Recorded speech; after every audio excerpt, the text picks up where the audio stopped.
On passe à notre focus de ce dimanche soir et on s'intéresse à la trajectoire du Burkina Faso depuis l'arrivée au pouvoir du capitaine Ibrahim Traoré en septembre 2022 à l'occasion d'un coup d'État. Une prise de pouvoir justifiée à l'époque par l'urgence sécuritaire. Mais 3 ans plus tard, les violences ont explosé selon plusieurs sources indépendantes. Dans le même temps, la junte prolonge son pouvoir, restreint les libertés et redéfinit les alliances, notamment au sein de l'Alliance des États du Sahel. Que reste-t-il alors de cette révolution ?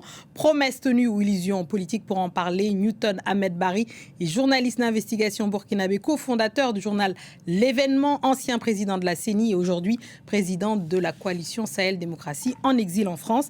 Merci beaucoup Newton Ahmed Bari d'être avec nous et bienvenue dans le JTA. En septembre 2022, je le disais tout à l'heure, Ibrahim Traoré justifiait son coup d'État par l'échec sécuritaire. Aujourd'hui, selon plusieurs données, jusqu'à 80% du territoire burkinabé serait sous influence des groupes armés. La révolution a-t-elle échoué sur son objectif principal que lui-même avait annoncé ? Merci, ce n'était pas d'abord la révolution. La révolution date d'une année. Oui. Donc, évidemment, on ne sait pas, en ce qui concerne Ibrahim Traoré, quel est le bilan qu'il faut faire. Si c'est le bilan global de la transition qu'il a inauguré en octobre 2022, évidemment, les résultats aujourd'hui sont très décevants. Il me semble aussi, pareillement, pour sa révolution, dont on ne sait pas d'abord comment elle s'est définie, puisqu'elle a été annoncée avant d'être légalisée. Et évidemment, dans la légalisation, dans la charte qui la légalise, on ne la définit pas. Donc elle est progressiste et populaire, c'est ça qu'il a annoncé. Ce n'est pas de mot plus valise que ça. Donc, ça veut dire que, normalement, dans la charte, elle aurait dû être définie.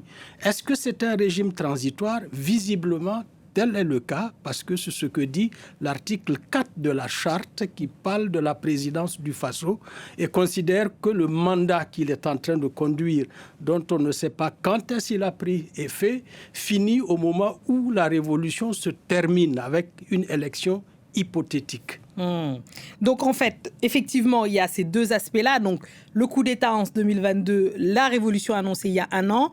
Néanmoins, sur le plan sécuritaire, parce que c'était ça qui était avancé en premier lieu comme justificatif pour le coup d'État, où est-ce qu'on en est? Quel est le bilan qu'on peut tirer sur le plan sécuritaire? Sur le plan sécuritaire, malheureusement, en rapport avec ce type de régime, le terrorisme avance avec les coups d'État. Et on s'est rendu compte un peu partout où cela s'est produit aussi bien au Mali, au Burkina qu'au Niger. Les coups d'État sont des effets accélérateurs, évidemment, du phénomène terroriste. Et au Burkina, ça n'a pas manqué aussi. Les chiffres sont ce qu'ils sont parce que le pays est coupé du reste du monde. Plus de presse, plus d'ONG et même plus de juges pour constater évidemment les faits. Donc ce qui fait qu'on est obligé, on est réduit à des conjectures, mais le peu qu'on a comme information montre que la situation ne s'améliore pas. Toutes les organisations assez sérieuses, depuis septembre 2025, disent que plus de 70% du territoire sont sous le contrôle des groupes terroristes. Ouais. On va parler de l'aspect démocratique qui est aussi très important. Le 29 janvier dernier, tous les partis politiques ont été dissous. On a entendu le président de la transition, en tout cas le chef de l'État burkinabé, Ibrahim Traoré, lui-même dire à la télévision que la démocratie, ça ne sert à rien. On l'écoute et on en parle juste après. Il faut que les gens oublient la question de démocratie. Et ça, c'est un travail. Il faut le dire la vérité, la démocratie, ce n'est pas pour nous. La démocratie telle que ces gens-là nous font voir la démocratie, ça ne nous intéresse pas. On ne veut même pas de ça. Cette notion de démocratie, elle est fausse. C'est juste un bâton que les gens tiennent et ils le sortent contre les Africains et certains peuples. C'est tout. Donc il faut oublier la notion de démocratie. Il faut prendre l'esprit révolutionnaire. Newton Ahmed Bari, comment vous réagissez à cette déclaration? Je pense qu'il est conséquent. On ne peut pas avoir fait un coup d'État et chérir la démocratie. Donc, à mon avis, il est logique avec lui-même. La démocratie, ce ne sont pas les Burkinabés que ça n'arrange pas. C'est lui que ça n'arrange pas. Parce que ça l'oblige à respecter un certain nombre de règles qui sont constitutionnellement obligatoires dans le cadre, évidemment, de la transition. Ne pas respecter les règles, donc, ça l'arrange. Donc, je pense qu'il est tout à fait à la hauteur de son péché. Oui, et dans cette perspective-là, vous-même, vous avez présidé la CENI. Comment vous analysez cette décision de prolonger de 5 ans la transition sans élection? Vous trouvez qu'il reste logique? C'est ça? Non. À mon avis, il n'y a pas de logique parce que dans la première charte et les premières déclarations de Ibrahim Traoré, lui-même pensait que 2 ans, c'était trop et qu'il allait finir le travail avant les 2 ans qui avaient été en ce moment-là paramétrés par la CEDEAO et qu'il rendrait le pouvoir parce que le pouvoir pour lui était une camisole. Aujourd'hui, non seulement il a pris goût, mais il ne veut plus partir. Et non seulement il ne veut plus partir, mais il ne fait plus de guerre contre le terrorisme. Il décide maintenant de transformer les Burkinabés à son image. Oui. Parlons de la CEDEAO, vous en avez parlé.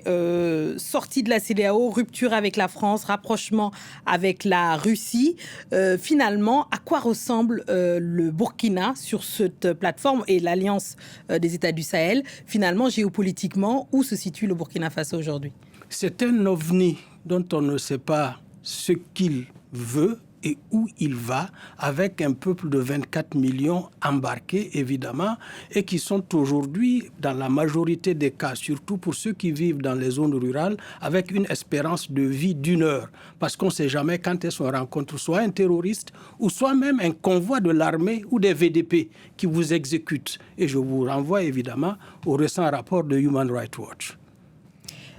Vous êtes aujourd'hui en France, en exil, à la tête de la coalition Sahel Démocratie. Quel poids réel peut avoir l'opposition en exil face à une junte installée au pouvoir? Quelle est la solution? Nous sommes des démocrates. Il n'est plus possible au Sahel d'avoir une voix discordante. Donc, ce que nous faisons, c'est d'essayer de réorganiser tout ça à l'extérieur, évidemment en essayant d'entraîner aussi l'intérieur. Parce que, comme vous savez, dans la plupart des cas, des situations semblables, quand on ne peut plus rien faire à l'intérieur, c'est de l'extérieur souvent que le salut vient. On vous entend et merci beaucoup Newton Ahmed Barry d'être venu sur le Journal de l'Afrique pour justement décrypter cette situation politique au Burkina Faso. Merci beaucoup. C'est la fin de cette édition. Merci à tous ceux qui nous ont suivis partout dans le monde et ce soir forcément de Ouagadougou à Cotonou en passant par Annaba en Algérie. Restez avec nous car l'actualité continue sur France 24. Merci.